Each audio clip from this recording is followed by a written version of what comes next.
Passa no RH, o podcast da Grow. Até 2030, 375 milhões de trabalhadores no mundo terão que mudar de ocupação devido à automação das demandas pelo uso de inteligência artificial. Esse é um dado publicado pela McKinsey Global Institute e traz uma realidade que já bate a porta no Brasil. 79% dos profissionais brasileiros já usam inteligência artificial no trabalho, mas apenas 23% das empresas têm políticas corporativas claras sobre o tema, segundo o levantamento da revista Veja. Enquanto isso, o Fórum Econômico Mundial aponta que profissões ligadas à análise de dados, sustentabilidade e tecnologia estão em ascensão, ao mesmo tempo em que funções operacionais e repetitivas perdem espaço rapidamente. Mas a grande questão não é se a inteligência artificial vai transformar o mercado de trabalho, porque ela já está transformando. A pergunta que fica é: como profissionais e empresas podem se preparar para essa mudança sem perder a essência humana que torna carreiras verdadeiramente relevantes? Bem-vindos a mais um episódio do Passa no RH, o podcast oficial da Grow, a HR Tech especialista em gestão comportamental. Esse é um espaço para conversas sobre gestão de pessoas, inovação e saúde mental nas empresas. Eu sou a Mariana Webel, CEO da Grow, e hoje eu quero te convidar para falarmos sobre o impacto da inteligência artificial nas carreiras, nas lideranças e no mercado de trabalho. E não no futuro distante, mas agora, no presente. Para essa conversa, temos convidado especial, um profissional que está na linha de frente dessa transformação. Ele é General Manager do segmento de carreiras na Cornerstone, uma consultoria global presente em mais de 40 países, e acaba de concluir, junto com a BRH São Paulo e o InfoJobs, uma pesquisa exclusiva com mais de 540 profissionais sobre inteligência artificial, carreira e lideranças. Seja muito bem-vindo, Fernando. É um prazer te ter aqui com a gente. Muito obrigado, Mariana. Obrigado a Grow, todo mundo que está assistindo a gente. Espero que a gente tenha uma conversa rica para todo mundo. Sem dúvidas. E contente com as tuas provocações. Legal, vamos lá então.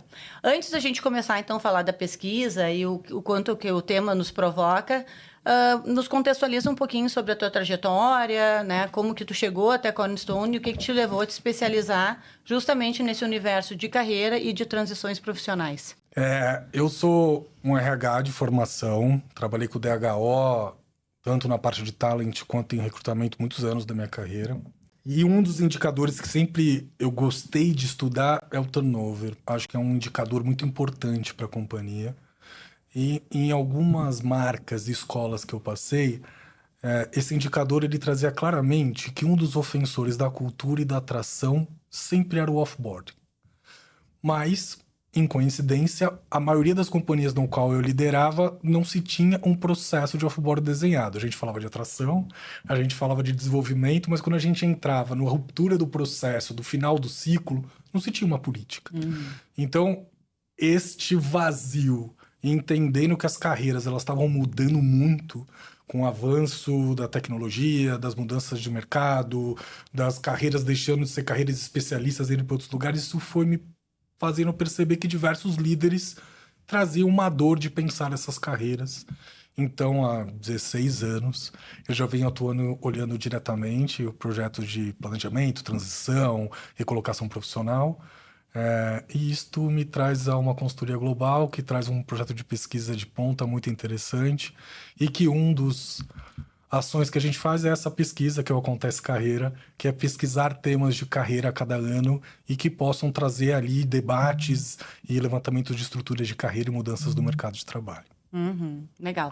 Antes da gente iniciar, queria saber uma percepção tua sobre esse movimento de carreiras e de transições, se tu tem uma percepção de uma mudança, de um aumento de executivos, C-levels, buscando vocês assim com esse desejo de transição, se tu sente um impacto maior disso nos dias atuais ou se segue da mesma forma, não mudou tanto. Eu tenho uma percepção que existe talvez mais consciência. Isto. E, consequentemente, as pessoas se perguntando mais, e talvez até a própria pandemia tenha impactado nisso, e as pessoas se questionando muito qualidade de vida versus o quanto se dedicam, enfim, então... Eu tenho uma metáfora que Eu acho que tem duas camadas, mas tem uma metáfora que eu gosto muito, que surgiu em reflexão na pandemia, que era, eu acho que pensando aqui em São Paulo, muita gente no trânsito da Marginal, 1 hora paradinho, devia refletir assim, como seria a minha vida sem a Marginal todos os dias? Mas como o modelo presencial era um modelo não discutível, isso a gente nem pensava em outros formatos. Acho que a pandemia, ela tira um pensar a carreira e a qualidade de vida que eu acho que já vinha latente, incomodando uma mudança, e eu não tenho dúvida que a gente está num processo de intensa transformação das relações de trabalho, e aí você tem indicadores, tanto a própria reforma trabalhista, que é muito recente, mas que mostra uma mudança disto, mas também esta percepção de valor do que a gente enxerga como benefício na relação de trabalho, que antes estava muito ligado à remuneração, e que eu acho que de um tempo para cá a gente vem refletindo outros ganhos, como propósito, como tempo livre para a família, como cuidar do alto pessoal. Então, eu acho que a gente está no momento de discutir esses pensamentos que estavam lá no trânsito, guardados nas nossas gavetas, e acho que esses temas eles estão mais em busca. E eu acho também, Mariana, que outra camada que faz aumentar esta busca é esta relação de prazer dentro do mercado de trabalho. Eu acho que tem muita gente em conflito com isto, e acho que a Cornerstone é muito provocada por executivos e líderes entendendo os movimentos capazes que a carreira pode trazer. Então, vejo o movimento sim, mas eu acho que ele já existia, mas ele era mais escondido e não tão latente como a gente está enxergando nesse momento. E a gente vai falar mais adiante, né, da próxima pesquisa de vocês, que é sobre gerações. Sim. Aí, só adiantando um pouquinho, eu imagino que também o impacto da geração, né, e essa convivência hoje de todas as gerações, que também a nova geração, ela causa uma certa irritação, né, por um lado, de algumas pessoas julgando, criticando, mas por outro lado fazem também, as outras gerações mais novas fazem as gerações mais antigas refletir, né? Então, assim, o que tá tão errado assim esse desejo de querer qualidade de vida, de querer ter tempo para se cuidar e tudo mais, né? Então, além do que acontece, além da pandemia, tem essa questão da geracional também, que acaba trazendo o assunto à tona. De forma muito pragmática, se a gente for pensar a geração do meu pai, que era um projetista de hidrelétrica, ele se aposentou aos 55 anos. Imagina. Eu tenho 46. Sinceramente, não sei quando eu vou me aposentar e se irei me aposentar. Então, a gente fala de uma carreira que ela obrigatoriamente ela tem uma longevidade maior do que a geração que, quando eu cheguei, ela não estava presente no mercado, ou em menor volume. A gente está falando num momento onde você vai ter as 4 gerações operando com produtividade intensa. E isto no mercado que ele está borbulhando com a entrada da IA e do avanço de dados, onde a gente tem que pensar novas formas de trabalho. Eu acho que você tem gerações em conflitos e achando oportunidades neste novo rearranjo de mercado. E é isso que a gente quer pesquisar no ano de 2026 com a Acontece Carreira. Bom, vamos falar um pouquinho, então, sobre o Panorama Nacional 2025, né, que é a pesquisa da Cornerstone junto com a BRH e InfoJobs, que revelou que a relação com a inteligência artificial deixou de ser temerária e entrou em uma fase de euforia. Mais de 70% dos profissionais estão pesquisando e usando IA por conta própria. Mas, ao mesmo tempo, mais de 60% não receberam nenhum treinamento formal das empresas. Como que tu interpreta esse descompasso e o que está acontecendo nas organizações? E eu gosto muito dessa questão que fala aqui, né, sobre a questão temerária e a euforia. E eu já vejo alguns movimentos que já estamos passando também um pouco da euforia, em alguns casos. Super. De adoção, e daqui a pouco, não, mas não era tudo isso que eu imaginava, eu vou voltar atrás porque não era a solução de todos os meus problemas. Eu acho que até os movimentos de velocidade é que eu acho que as empresas elas têm um lugar mais racional de lidar com IA do que eu no meu contexto pessoal, onde eu tenho mais liberdade para explorar isso. Juntando com uma cultura latina e brasileira que adora uma rede, e aí, visto o que o Brasil se torna a referência de usabilidade, eu acho que isto abre uma exploração. A IA chega ao Brasil um pouco como uma grande mudança de mercado, mas também com a ação temerária de que perderemos o nosso espaço de mercado por conta disso. Então, ela entra como um inimigo ou um competidor que, na hora que eu começo a me relacionar com as primeiras ferramentas que chegam a mim, o GPT, o Gemini, se veem que são ferramentas de uso de melhoria do dia a dia, de uso das relações. Então, eu, no ambiente pessoal, eu tenho mais capacidade de me colocar nisto. Eu acho que as companhias, elas tendem a ter um processo mais moroso, porque eu acho que se tem um risco maior e um investimento maior quando se pensa em usar IA. Então, eu acho que está ligado aos contextos e enxergar como a gente vai colocar IA no dia a dia. Eu não tenho dúvida que o brasileiro colocou o GPT dentro do dia a dia para N funções. Eu acho que a empresa ainda está descobrindo este lugar e que eu acho que é mais comum isso ser mais temerário. Eu acho que o que chama mais de atenção é entendendo que os meus colaboradores fazem uso acelerado da ferramenta, qual é a orientação que eu dou a eles para falar de dados. Eu acho que é isto que a pesquisa traz e que isto gera uma temeridade, porque se eu sou um analista de compras e eu pego a minha base de negociação e coloco isso numa ferramenta para me ajudar a escrever, eu preciso ter consciência que eu estou pegando os dados corporativos e estou colocando numa ferramenta pública. Eu acho que as companhias precisam discutir as regras, a melhor adequação, como é que eles entendem, e isto as pessoas estão desassistidas. A velocidade eu acho que ela é diferente mesmo, Mariana. Eu acho que a gente tem mais liberdade no pessoal de explorar do que a cadeira corporativa. Mas já se sabe assim, o quanto que as empresas já estão conseguindo trazer isso como um processo mais estruturado? Se tu pudesse pegar de 10 empresas, quantas já conseguiram ter esse processo mais estruturado, claro, definido, como que vai ser a política? Eu acho que a pesquisa, ela tem 2 etapas. Antes da gente fazer o panorama e pesquisa aberto para profissionais no Brasil, a gente conversa com os 35 CHROs, fazendo provocações de como é que esse tema está dentro da indústria, em serviços, em tecnologia. E a gente consegue enxergar claramente que existem segmentos que são mais desenvolvidos do que outros segmentos que ainda estão descobrindo este lugar, né? Então, eu acho que isso muito está ligado ao contexto do segmento.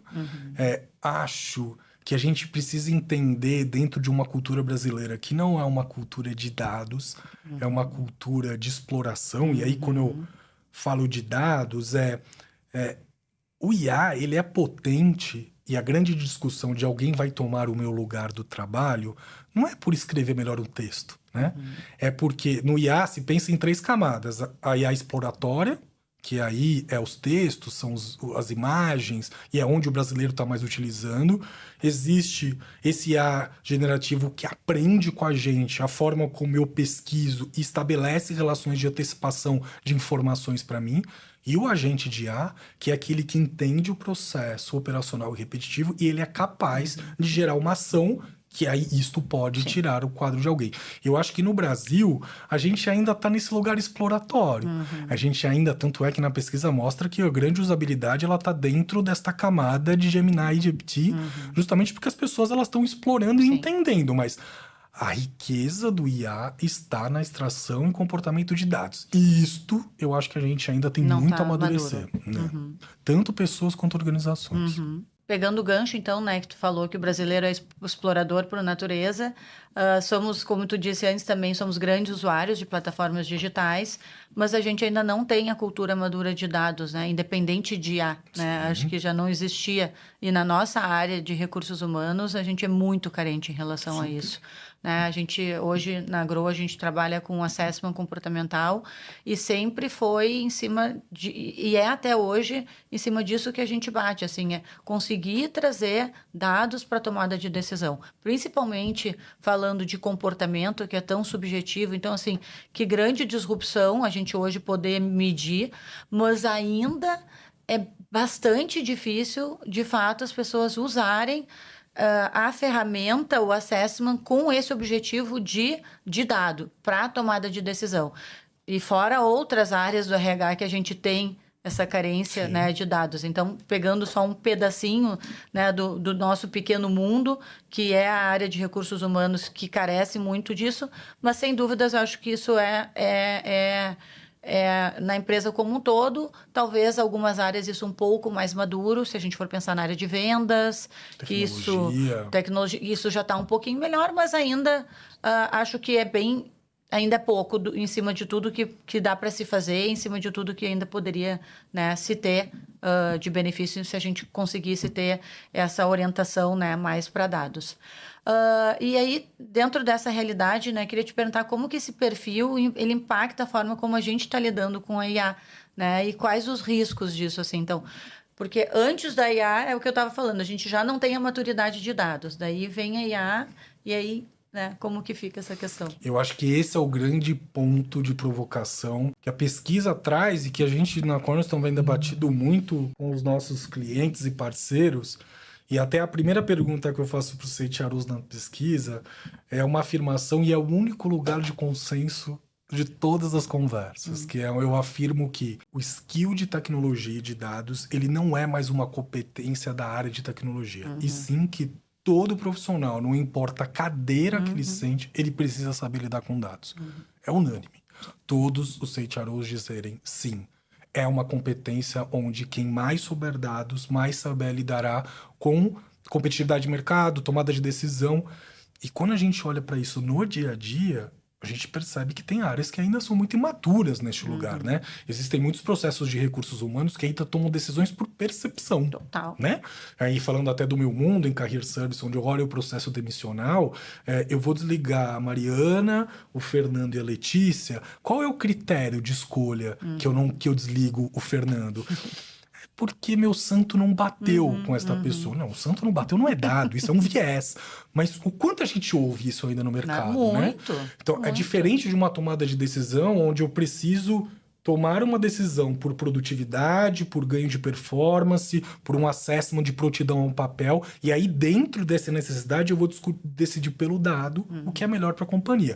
Essa é uma discussão muito nova. Muito. E quando a gente pensa de um IA que ele vai operacionalizar o dado, a gente tem áreas que ainda não conseguem lidar com isso. Então, onde eu sinto que esta euforia, ela está num lugar de não realidade, é que eu entendo que a IA não é nenhum bicho-papão que vai tomar o lugar de todos, mas que ela vai trazer um lugar de transformação, irá, e acho que o profissional que não souber comunicar com dados, ele tem mais risco do que a própria IA, porque o dado ele é a base de toda essa história. Então, eu acho que você tem áreas mais maduras, acho que você tem segmentos mais maduros, mas eu acho que a grande discussão no mercado brasileiro é como é que a gente faz as pessoas entenderem que a riqueza da IA está no dado e não na entrega que ela traz na pesquisa. O problema é anterior, então, né? É anterior. É antes. E é muito dentro daquela perspectiva. O que a gente não mede, a gente não gerencia. Sim.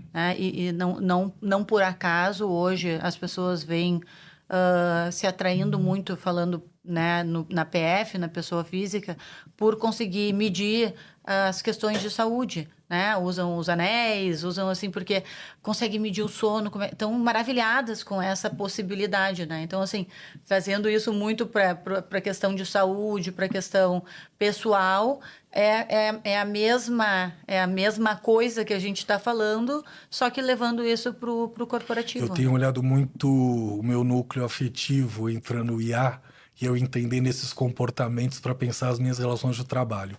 Vou citar a Dona Inês, minha mãe, um beijo à senhora, que não é uma profissional que foi formada em dados, apesar de brilhante. Ela começou a descobrir o que a IA pode ser interessante para ela a partir do momento que ela começou a pegar a lista de compra delas, que ela sempre anotou no supermercado e colocava a variação do preço. E ela anotava a diferença do que tinha subido, não tinha subido. E todas essas anotações são dados. Dados do comportamento do produto no mercado de trabalho. Na hora que eu mostro para ela que a IA, ela consegue mostrar, se ela botar aquelas 3 planilhas e ela mostrar a curva de crescimento dos produtos, ela consegue enxergar que essa tecnologia consegue expandir o olhar dela dentro da gestão doméstica dela e dentro da gestão financeira dela. Então, a gente está olhando uma pessoa que nunca lidou com o dado e está descobrindo que tudo isso que está sendo montado ao redor dela pode trazer, junto com uma ferramenta, um olhar que amplia o lugar. Então, eu acho que a gente está olhando estes lugares e a gente precisa entender que por trás daquela riqueza de... Eu lembro muito de uma moda que saiu, que foram aquelas imagens onde as pessoas colocavam a foto da família e pediam para colocar num estúdio. Sim, E aquilo virou um boom ao ponto de travar o ChatGPT, de tanto que pediam. E a grande discussão é assim, por que é que ele consegue pegar a sua família e transformar nos Simpsons? Porque ele tem um dado do estúdio, um dado da sua foto, e ele cruza essas informações e cria algo. Se você entender este conceito, eu acho que a pessoa ela entende muito do que a IA pode colaborar no dia a dia. Porque por isso que eu acho que a riqueza ela está no dado. O IA, ele é a ferramenta de ampliação disso. Perfeito. E dentro dessa perspectiva de maturidade, né? Como que tu imagina que as empresas poderiam acelerar a maturidade com IA sem frear a experimentação dos profissionais? Então, se tu acha que existe um caminho do meio. Eu acho que a gente tem que pensar, eu gosto muito de pensar num lugar de harmonização, que existe algo que é o desenvolver as práticas diárias pelo uso da IA, e a partir do momento quanto a gente mais investe na competência de dados, melhor eu tenho as minhas áreas para performar dentro disto. Mas eu acho que as companhias também precisam refletir que até a gente chegar neste lugar de onde a empresa ela vai construir, ela está lidando com uma massa que já está utilizando disso. Então, eu acho que as empresas vão ter que criar, e tem algumas empresas trazendo relatos muito interessantes. A Maria Teresa Bertoldi, que é a CHRO do Banco Toyota, ela trouxe a reflexão mais interessante quando a gente perguntava, e o uso da IA? Ela falava assim, o meu uso da IA neste momento é entender os riscos. Mais do que saber o que nós formos fazer, como RH, a gente está olhando as pessoas e entendendo assim, opa, este profissional descobriu que quando ele pega o PowerPoint dele, o relatório dele e joga dentro dessa ferramenta, ele tem um ganho de desenvolvimento disso. Ele ganha um estagiário, que é o que você ouve muito no bordão corporativo. Qual é o impacto disso? O que pode ser compartilhado? O que é um dado sigiloso, o que não é dado... A gente está falando da lei de proteção de dados com pouquíssimos anos. Então, a gente precisa, as empresas precisam discutir que existe uma... É que a regra de conduta, por horas, ela é pesada, mas quais são as regras que entendemos no uso da IA, o que pode ser compartilhado e não compartilhado, e a partir do momento que esta massa crítica entender o dado... Quais são nossas ações que podem ser ampliadas, mitigadas, aceleradas pelo uso de tecnologias. Acho que como empresa fica muito claro na discussão, tanto nas entrevistas quanto no panorama, que existe um desafio de criar a cultura de dados, mas acho que estabelecer regras de convívio, que ainda eu acho que esse é o maior risco para as companhias. Talvez pensando, né, talvez a gente falou disso já no início, né, talvez esse seja o primeiro passo. Acho que sim. Né, que, assim, vamos imaginar que eu sou um CHRO e eu tenho todo o trabalho que a Grow fez para mim, de assessments, onde me trouxe dados, que isto ligado ao PDI pode me trazer uma curva de academia de líderes muito interessantes. Eu poderia pegar todo esse material que a Grow deu e pegar o assessment do Fernando e colocar no ChatGPT. Mas eu posso? Este é um material que ele é sensível a ser compartilhado ou a gente precisa ter uma ferramenta específica para lidar?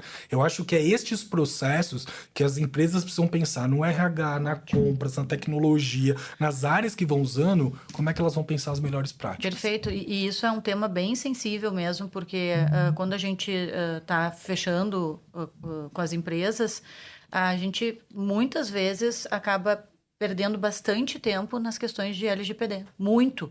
Assim, de detalhamento, assim, de níveis de exigências das empresas em relação a isso. A gente tem todas essas questões. Mas aí agora, tu falou, eu fiquei pensando, tá, e dali para frente? Cadê a preocupação? Porque tem... dentro. Né, ficou tão preocupado na hora da contratação e tá tudo certo. Sim. Mas... O que vai ser feito dali para... Como que internamente vocês também vão pensar, né? Que é o que tu trouxe, assim. Qual é a possibilidade? Eu posso levar esse dado que é tão sensível, que foi tão preocupante lá na hora de contratar, colocar lá num ChatGPT, enfim... Isso. É como é que a gente lida com essa informação, sabendo que as pessoas estão gostando do uso recreativo do IA. Sim. E que isso traz ganho mesmo, né? A dona Inês, eu não tenho dúvida que ela tá feliz de ter visto o curvo de gasto do que ela teve dentro de laticínios, que ela nunca tinha olhado para isso. Assim como eu acho que esse analista de DHO que pensa que ele pode usar IA para trazer uma curva de relação do assessment com o PDI, também tem uma análise de dado interessante, mas qual é a recomendação da empresa para lidar com isso? Acho que é essa a discussão mais importante a ser feita nesse momento para aí desenvolver os processos de IA, de ganho operacionais dentro dos agentes. Perfeito. Tu entrevistou 30 C-Levels para essa pesquisa, né, de empresas como Syngenta, IBM, Banco Toyota, entre outras. E uma frase que marcou foi: a liderança está deixando de ser o notório saber para ser aquele que sabe perguntar. O que isso significa na prática e como um líder desenvolve essa competência? Aqui entra muito o questionamento socrático, né, que é algo que... né, a importância das perguntas, né? E mais que isso, né? Eu fui formado olhando para os meus mestres, os meus líderes, como aqueles que sempre, quando eu tivesse dúvida... Tinham respostas? Tinham respostas. E que eles ganhavam, eu acho que o notório saber é isto, capaz de resolver conhecimento rápido para chegar a uma conclusão. Um exemplo da minha vida pessoal. Estou tomando um sorvete com o Miguel, meu filho de 5 anos, sobe numa mesa uma aranha verde. E ele me pergunta assim: pai, essa aranha é venenosa? E eu, com a minha geração de 46 anos, pensando assim, se eu tivesse 6 anos, qual seria a minha pesquisa? Eu iria na Barça, que era onde tinha um notório saber do conhecimento, eu perguntaria a meu pai ou a minha mãe e alguém me traria esta informação. O que o Miguel fez? Ele pegou meu celular, tirou uma foto da aranha e perguntou pro ChatGPT. E a gente descobriu que era uma aranha saltadora verde.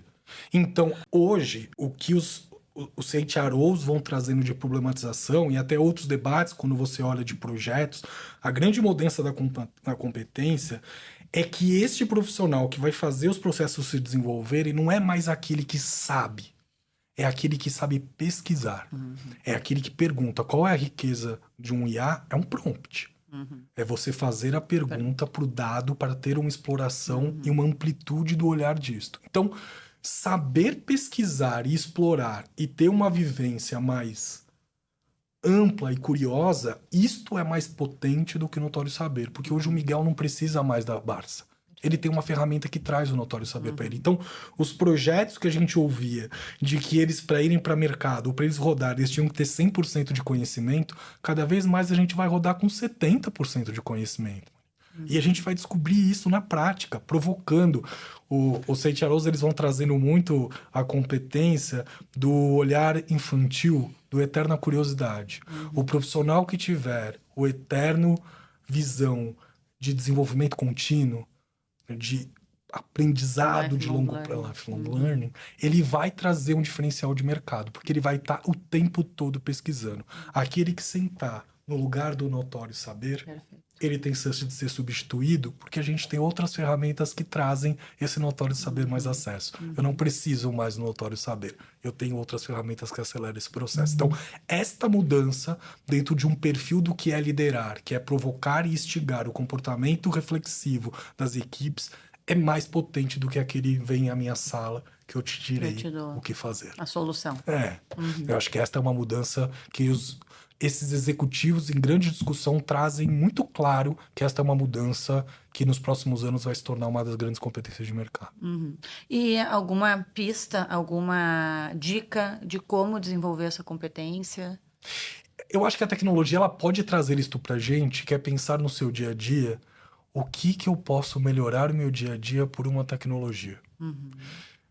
Se você criar esta provocação, você vai entender que por mais que o seu ambiente seja mais duro e por mais que ele seja caótico, tem algo que pode ser pesquisado e melhorado. E isto vai te tirar de um lugar de um status quo e vai te colocar num lugar de pesquisa. Então, eu acho que a tecnologia ela vem nos ajudar muito, Mariana, porque ela vai trazer este lugar assim, eu sou um procurement. O que a tecnologia pode ajudar no meu dia a dia? Se eu coloco esta pergunta, eu já abro o meu pensar que eu já não domino mais a melhor prática.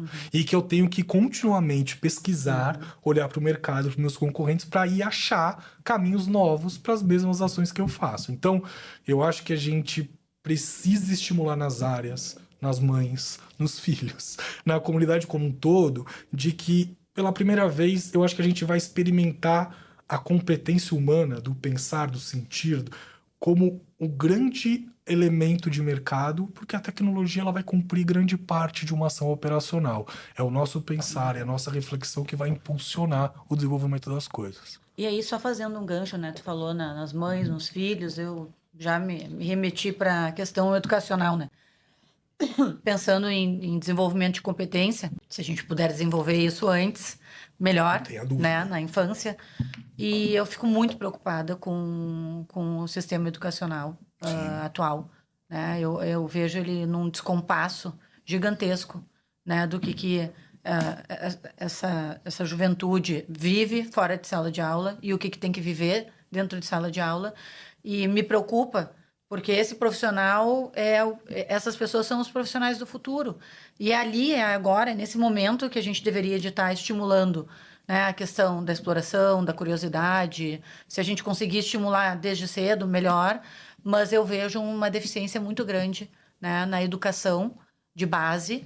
E isso vai se refletir no futuro dentro das empresas, né? E a gente que vai sofrer com isso no futuro, né? Eu acho que esta nova geração, ela traz ao mesmo tempo que ela traz um incômodo, e a gente vê muito essa estigmatização da geração Z e Millennium, muito deste lugar da não adaptação, da pouca resiliência, e acho que tem ponto, sim, disto, até pelo consumismo e a velocidade de tudo que acontece num momento muito mais rápido do que a gente teve na nossa geração. Por outro lado, eu acho que ela vai formar melhor gerações, entendendo que o professor, ele não tem o lugar do notório saber. O professor é o estimulador.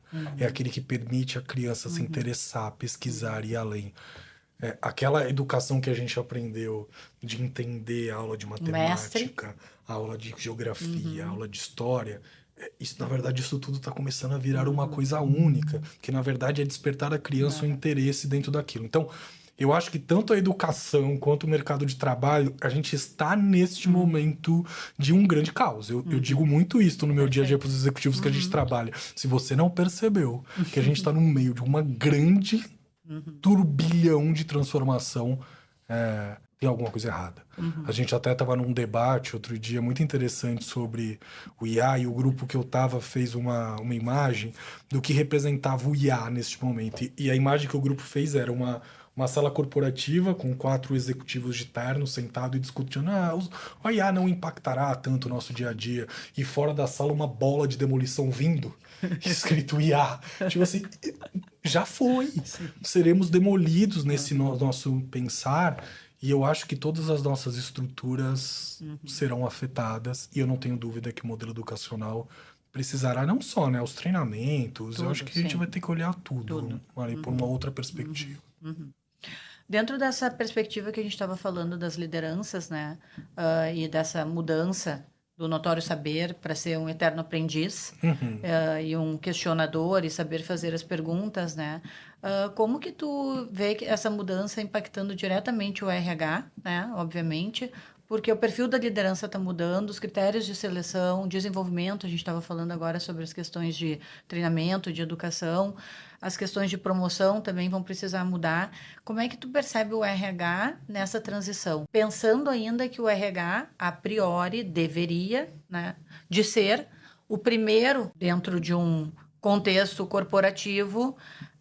É muito dicotômico isso, né? Porque o RH, a priori, ele deveria ser o primeiro a conseguir lidar melhor com as mudanças, mas muitas vezes a gente vê que existe uma grande resistência, né? Eu acho que grande resistência e também, acho que um dos lugares de mudança, e que você já vê projetos muito interessantes no mercado, são RHs diretamente ligados ao negócio, né? Perfeito. Este RH muito vinculado às pessoas e pouco vinculado ao negócio, eu acho que ele vai se tornando um RH menos interessante, porque até para ele conseguir fazer a leitura dos conflitos, da mudança, da transformação, ele precisa estar muito alinhado ao negócio, aos dados, à indicação, ao orçamento. Eu acho que existe uma mudança corporativa dessa estrutura de recursos humanos, saindo de fato de uma agenda mais humana, indo para uma agenda de gente de gestão, onde você faz o cruzamento entre esses dois pontos. Mas eu acho que uma das grandes mudanças que eu enxergo dentro dos meus clientes e os meus grandes parceiros de mercado é este lugar de tentar entender de que o RH ele precisa acelerar um processo de leitura de dados. O People Analytics é um termo de quantos anos, Mari? É novo. né?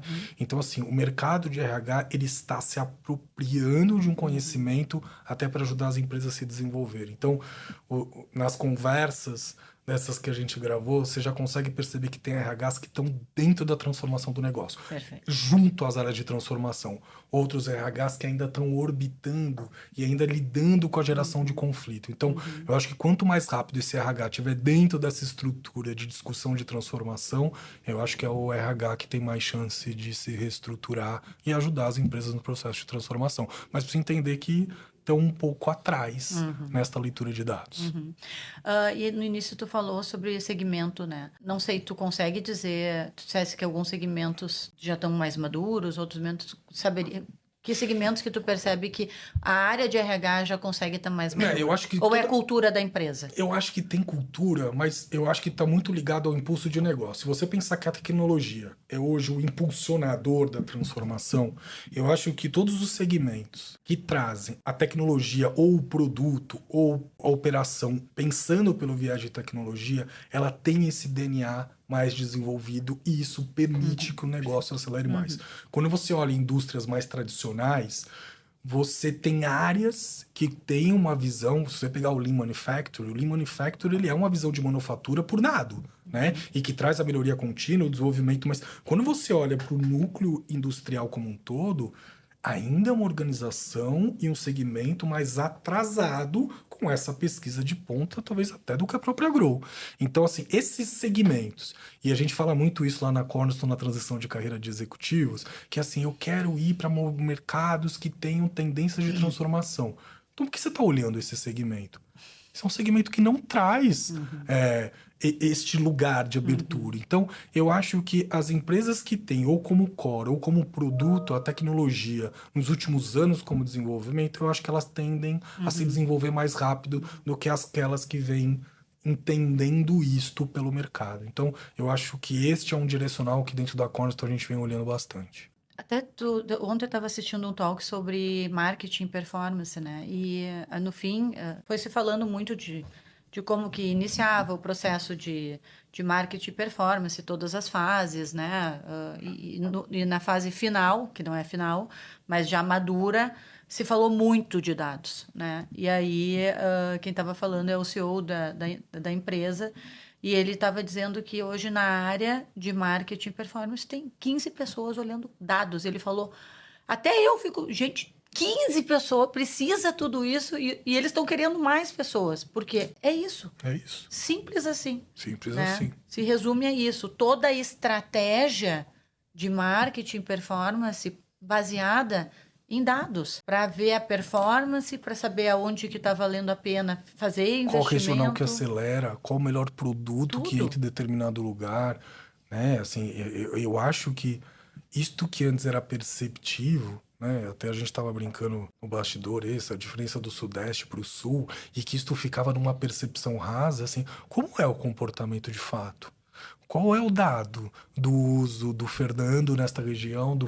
Isso é dado. Né? Como a linha de consumo, como a experiência do cliente, tudo isso é monitorado. Então, ao invés de se pensar investimento de grandes estruturas para se perceber ações perceptivas, eu acho que as empresas cada vez estão mais investindo em dados. Então, quando as pessoas me procuram, os executivos, e falam assim, Fernando, eu preciso pensar o crescimento da minha carreira, mesmo que eu não conheça a carreira, eu sempre digo, olhe dados.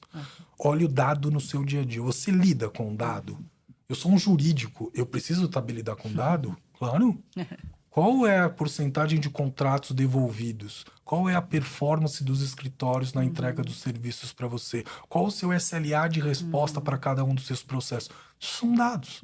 Se você mapeá-los e tiver pessoas olhando para esses dados, você vai encontrar tomadas de decisões estratégicas e não mais perceptivas. Acho que esta é uma tendência sem volta. E eu acho que é aí onde a IA vai ganhar muito tempo em mercado. Porque se hoje eu tenho 15 pessoas olhando dados, em breve eu terei 2 com agentes de IA fazendo isso. Isso que nesse caso já tem vários, né? Isso. O agente de IA é justamente este agente que vai ser programado para olhar o dado e o comportamento e trazer isto para a gente pensar o que fazer. Então, é aí onde eu acho que o IA ele vai revolucionar com esses agentes ocupando ações operacionais e do dia a dia que vão ser formatados em agentes. Isso, para mim, é claro.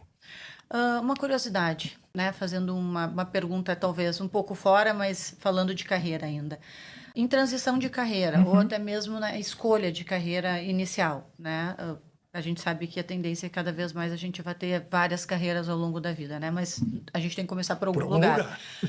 O que tu entende que faz algum sentido também essa orientação a dados na hora da escolha inicial de carreira ou no momento de transição de carreira? Ou tu desvincula isso?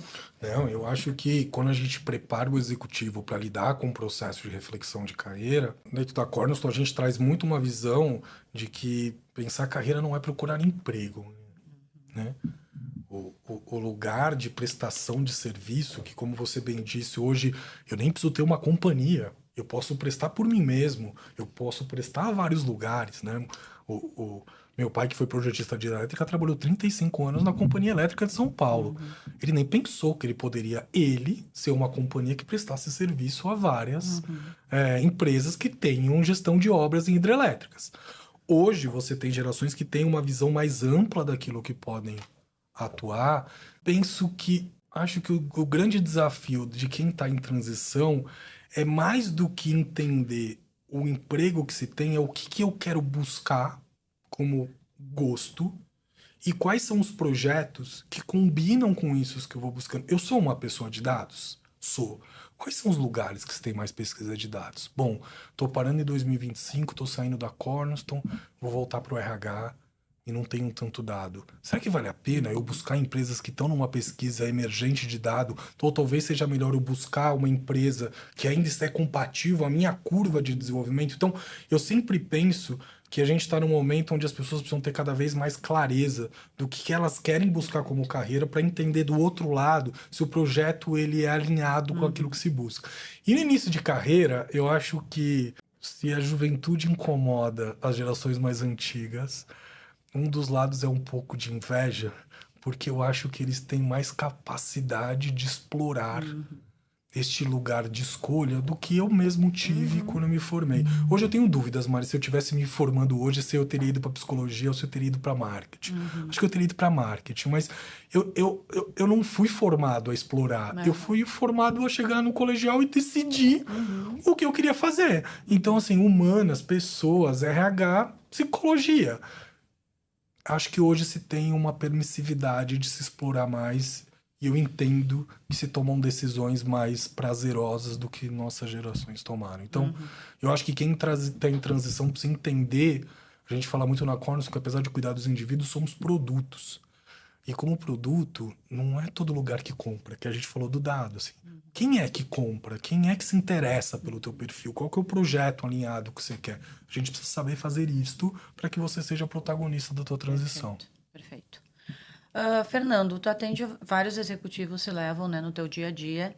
E o que tu percebe que são as maiores dificuldades desses profissionais sêniores que eles enfrentam, né, a se adaptar a essa nova realidade tecnológica? E se tu acha que tem alguma relação geracional nisso ou é mais sobre mentalidade? E até se tu puder já aproveitar e comentar um pouco também sobre essa tendência de, a gente falou antes de idade, de aposentadoria, essa tendência também de pessoas mais velhas, né? Isso. No mercado de trabalho, e isso em algumas empresas já com projetos bem importantes, atraindo profissionais mais maduros. E aí acho que cabe a pergunta aqui sobre a questão se é mentalidade, se é uma questão geracional. E só vou fazer mais um comentário. E ontem me surpreendi porque ouvi de uma CEO de uma empresa que eles colocaram uma regra na empresa de que nenhum se leva ou fica mais numa posição com mais de 45 anos, eu acho que é. Eu pensei, oi? Isso está indo contra uma tendência... E ele vai para onde depois, né? Vai varrer a casa, o pátio de casa. Pois é. Eu acho que a gente, quando eu falo do mundo em muito conflito e transformação, eu acho que a gente experimentando parâmetros, que quando eu usando um olhar empático com essa empresa, eu fico tentando assim, mas por que ela delimitar os 45 anos? Eu acho que porque ela entende que quem tem mais 45 anos não pesquisa mais. Isso, por isso que eu perguntei se é uma questão de mentalidade E ou de aí o geração. estigmatismo- Partiu do princípio de que é geracional. Então, todas as pessoas com mais de 45 anos têm uma cabeça fechada. Pois é, mas é um absurdo. Não, Porque provavelmente baseado num viés desta realidade, dessa cultura. Não por dado. Né? Não por dado. Exatamente. Eu acho que tem os dois. Assim, eu tô numa fase muito, até pra ser condizente com tudo que a gente conversou aqui, que assim, eu não sei se eu sei essa resposta. Eu acho que a riqueza do Acontece Carreira é ir pro mercado e pesquisar. E a gente juntar esses dados de informação para responder isto. Atendendo executivos dentro da Cornerstone, eu sinto que tem duas grandes dores que eu vejo de executivos de gerações mais antigas que eles estão tendo que lidar. Uma é entender que, apesar da gente falar de longevidade, a gente ainda tem uma parte do mercado que entende que pós 55 anos a carreira termina.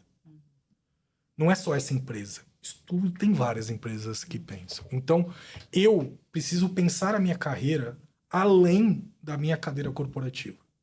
Eu preciso me pensar eu como gerador do meu propósito, da minha rentabilidade, que pode estar a serviço de uma companhia, que pode estar a serviço da minha consultoria, que pode estar a serviço de um conselho, que pode estar a serviço de N, a dar aula. Então, assim, como eu vou pensar a minha carreira e rentabilidade, entendendo que eu vou precisar me rentabilizar até os meus 70 anos.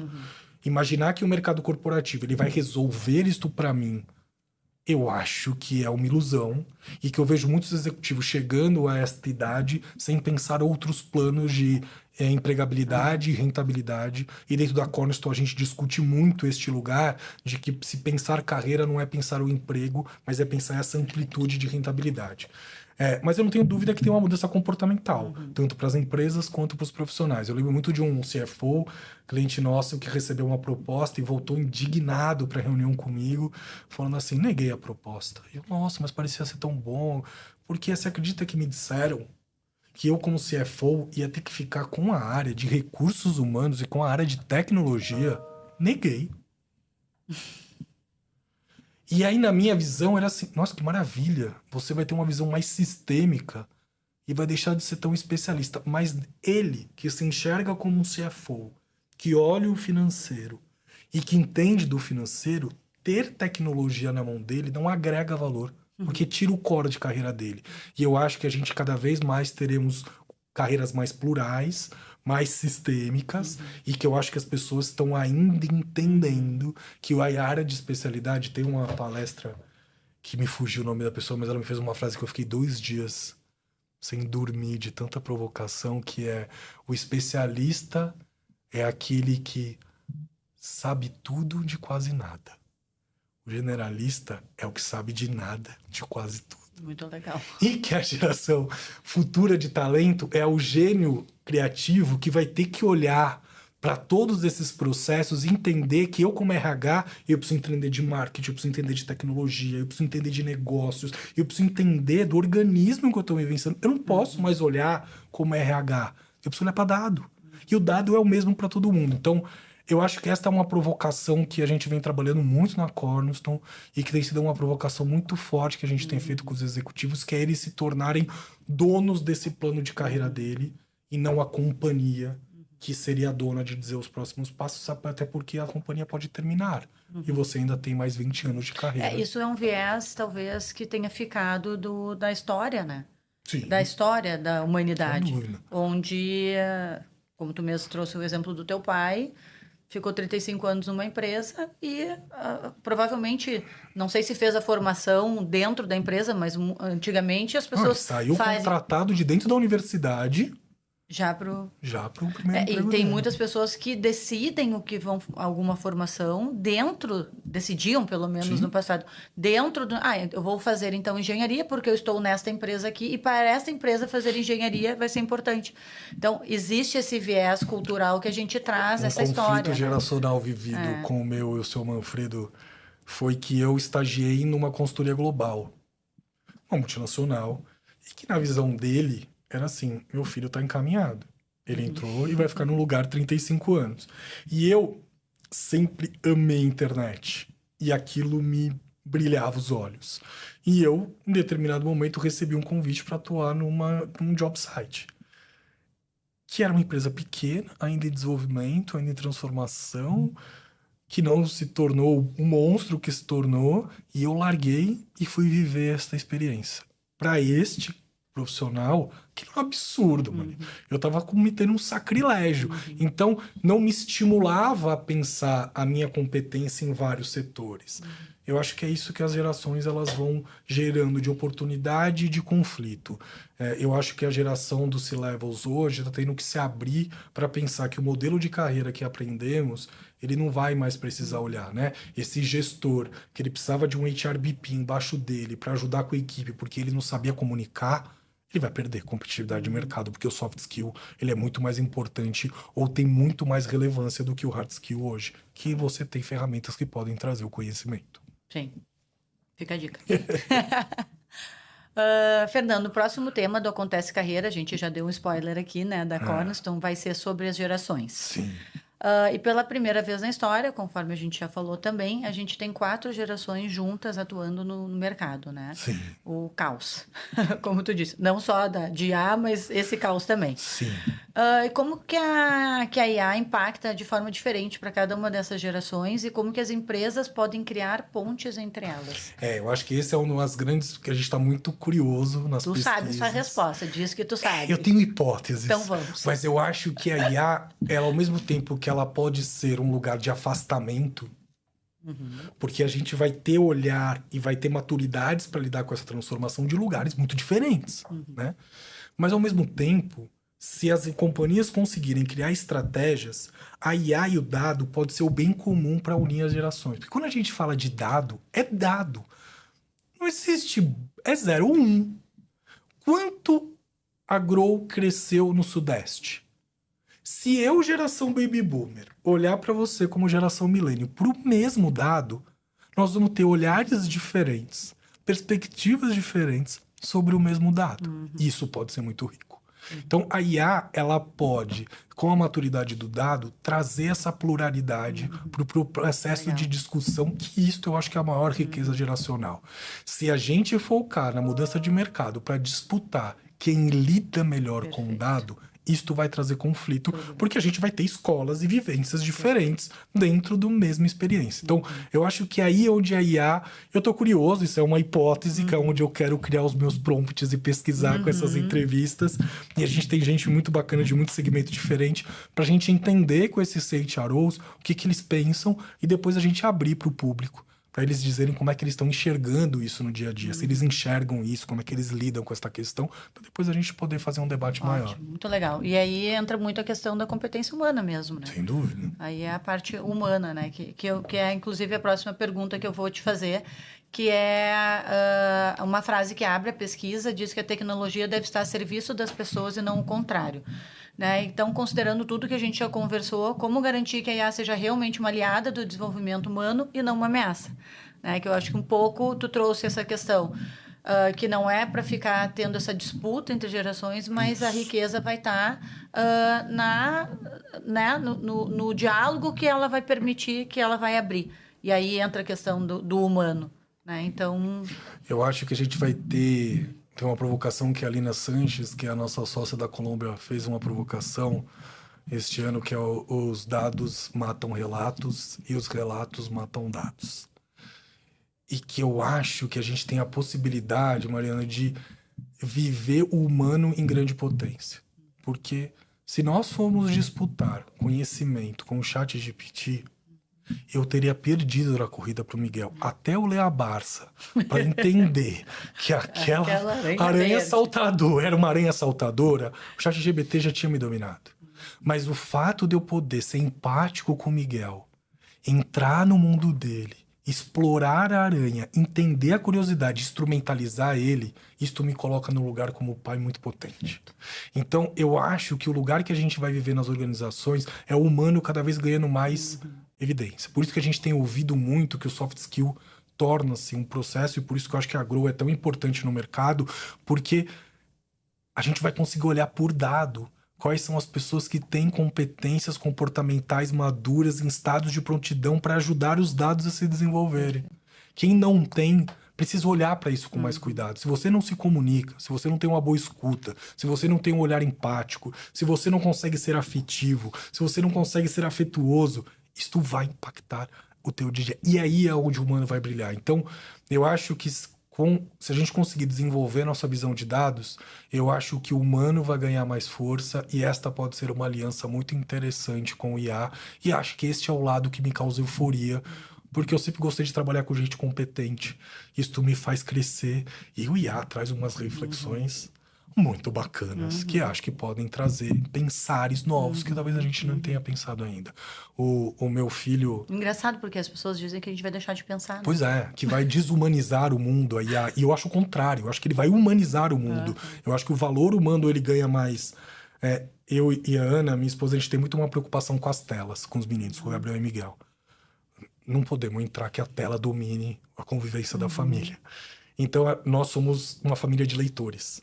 Toda noite nós lemos para mostrar o mundo fora da tela. E um dia, o nosso filho mais novo faz assim: hoje nós vamos contar a história do computador. Aí a gente se olhou com a resistência geracional, dizendo assim: pô, mas nós estamos investindo aqui um monte para não ter tela. Que história é essa de tela do computador? Ele tem 6 anos. Ele pegou o celular e falou assim: montar uma história infantil com o Gabriel, o Miguel, o Fernando e a Ana, que estão numa floresta e vão passar por 5 armadilhas e vão chegar num grande tesouro. Monta uma história pra mim. Ele pegou o ChatGPT, me entregou e falou: lê. E uma vez por semana, a nossa leitura é por um prompt que eles trazem. Então, eu penso que o lugar humano é assim: como é que eu acolho este movimento? Sim, e como não dar conta disso, né? Dizer, não vamos fazer isso. Não, mas isso tem que entrar. Isso tem que entrar. Eu preciso rever o meu conceito. Exato. Eu não posso perder o meu cuidado de que a tela não pode dominar o dia a dia. Mas não precisa ser conservador. Não posso tirar esse espaço transformacional. Claro. Então, eu acho que é esse que é lugar... criativo. Criativo, é interessantíssimo. Ele já... Poderia simplesmente dizer, não, nós não vamos, porque a combinação é não sem tem telas. Tela. É isso. E como eu não domino, gosto bastante, mas como eu posso me sentir inseguro com essa geração me trazendo uma provocação que eu não tenho controle, eu posso barrar essa criatividade. Então, eu acho que aí é onde entra o lugar da excelência humana, de ter uma boa escuta, uma boa reflexão, uma tomada de decisão, e aí os dados comportamentais dentro de assessments e processos, eles são fundamentais ao RH para tomada de decisões mais potentes do que perceptivas. Deus queira. Estamos há 20 anos trabalhando para isso. Seguimos firmes. Fernando, para a gente encerrar, queria te fazer uma pergunta que vai além dos conselhos tradicionais. Como tu trabalha com executivos em transição, com profissionais que repensam as carreiras, com quem já está de olho no furacão dessa transformação, eu imagino que tu veja de perto quem está conseguindo surfar essa onda e quem corre o risco de ser engolido por ela. Sim. Então eu te pergunto, qual é a diferença no nível comportamental e de mindset entre os profissionais que estão conseguindo se reinventar com sucesso e aqueles que estão travados? E o que tu observa que separa essas duas realidades?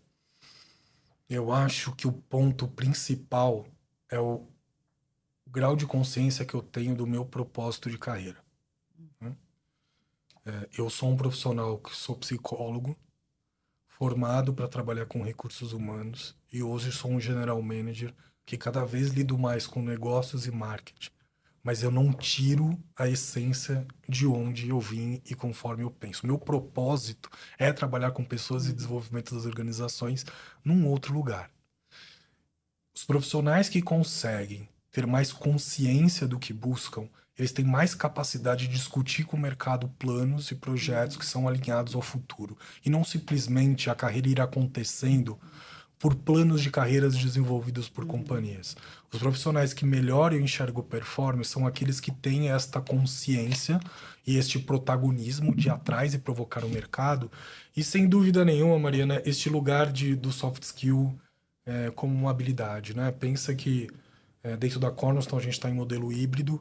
Então, grande parte das minhas interações com as minhas equipes, elas são dentro de telinhas e quadradinhos em ferramentas. Se este GM não tivesse a capacidade de mobilizar, conectar, influenciar e gerar vínculos com este modelo de comunicação, eu perderia a competitividade de mercado. Então, esses líderes precisam rever alguns comportamentos e buscar ferramentas de desenvolvimento para se adaptar aos novos modelos de trabalho. Não adianta destruir a geração milênio, porque ela tem uma riqueza que a gente precisa aprender com ela. Assim como eu acho que a geração milênio precisa aprender muito com a geração baby boomer em questão de maturidade, de profundidade, de resiliência. E eu acho que é esta riqueza humana que vai trazer o desenvolvimento. Os melhores líderes e aqueles que performam melhor são aqueles que têm clareza do que querem construir e não estão tão à mercê do mercado. E se não estão nesse nível, né, que imagino que deva chegar a todos os níveis para ti, se não estão nesse nível, acho que o nosso papel, o teu, principalmente que trabalha com isso, é fazer essa provocação. É isto. É fazer essa provocação. Tanto que muito nesse mercado de outplacement, que é um mercado antigo, a gente diz muito isso. Essa consultoria que falar para você, Mari, me contrata porque eu vou resolver a sua carreira por você. Eu vou conseguir um emprego para ti. Foge. Não dá, gente. Isto não existe. Este lugar da varinha de condão, que alguém tem um superpoder para gerenciar a sua carreira por você, ela já está te dando um projeto de carreira fadado ao fracasso. O lugar da consultoria é ajudar a pensar... Isso, é trazer o protagonismo profissional. Então, e ele faz essa busca. Isto. A consultoria ajuda, ela amplia, ela traz network, ela aumenta espaço, mas o lugar da consultoria é pensar o aumento da empregabilidade e da rentabilidade. Ninguém resolve mais problema de ninguém. Então, eu acho que esta é uma mudança que a gente discute muito no mercado e que sempre quando eu sou provocado eu digo, não caia nesta provocação. Mas vou te dizer, as pessoas querem que tu diga para elas... É porque a gente está num processo de terceirização. Conseguir, no fim, um emprego para elas. Porque... Mas tu vai conseguir me... Não vou conseguir te Não vou conseguir. Não, é tu que vai atrás. E mais que vou isso... Vou te ajudar. Né? Até a euforia do IA, eu acho que grande parte é porque ela vai conversar com este lado da terceirização que a gente adora no mercado latino. Por que eu vou pensar, Mari? Pergunta pra cá, que ele responde pra você. Por que eu faço terapia com isso? Não, e tem alguns processos de IA desenvolvidos com terapia muito interessantes. Mas a IA, ela é um parâmetro, ela é um dado, ela não é verdade absoluta. Então, não dá mais para terceirizar os nossos pontos. Então, o lugar da consultoria de carreira é para ampliar o pensar e não para resolver o problema. Se você vai buscar uma consultoria para arrumar emprego para você, você vai se frustrar. As consultorias não têm esse poder. Este é um lugar que a gente discute muito no mercado da Cornerstone e que a gente se coloca à disposição das pessoas que querem pensar caminhos de carreira. Isso a gente consegue ajudar. Maravilhoso. Fernando, terminou. Muito bom. Que pena. Muito obrigada por compartilhar com a gente com tanta clareza, profundidade, a tua experiência, né, das pesquisas, da tua experiência aí de mercado, 16 anos, né? 16, né? Tenho certeza que quem nos ouviu, assim, vai sair enriquecido com reflexões, né? Acho que para mim também serviu muito, né? Sempre é bom a gente poder trocar e aprender. Ter um caminho mais claro, né? Poder pensar sobre a inteligência artificial de uma outra perspectiva também. Para quem nos ouviu até agora, esse episódio faz sentido para você, compartilhe ele com a equipe, com os colegas de trabalho. Continue nos acompanhando no podcast, nas nossas redes, para mais conteúdo sobre gestão comportamental, carreira e inovação. Nos siga no Instagram, é grow_gp. No LinkedIn é growgp. Eu estou no Instagram como Mariana Webel e no LinkedIn também. Fernando, gostaria que tu te despedisse, deixe à disposição do pessoal as tuas redes. Acho que, primeiro, obrigado pela oportunidade de falar de um projeto que é um filho e que é muito prazeroso poder falar dele. E acho que desde o começo, até obrigado para a Letícia, que também não está aqui em corpo físico, mas participou desta construção. Com certeza. Obrigado, Lê. Da liberdade que vocês trouxeram de pensar junto. Eu acho que foi muito prazeroso sempre a relação com vocês de pensar mais do que saber. Para quem quiser falar sobre carreira, no LinkedIn, Fernando De Vincenzo, no Instagram, Fer Vincenzo, Cornerstone Career Services é a consultoria, tanto no Instagram quanto no LinkedIn, abertos para a gente dialogar sobre carreira em qualquer momento. Muitíssimo obrigado. Vincenzo com... Vincenzo. Vincenzo com V. com Z no final. Tá. Isso mesmo. Aí tá a veia italiana. Tá, a veia italiana, que eu tenho que conter as minhas mãos, mas toda a paixão envolvida nos processos. Então, obrigado a oportunidade. Imagina, eu que agradeço, foi muito legal. Muito bem, até breve. Até mais. Tchau, tchau, pessoal.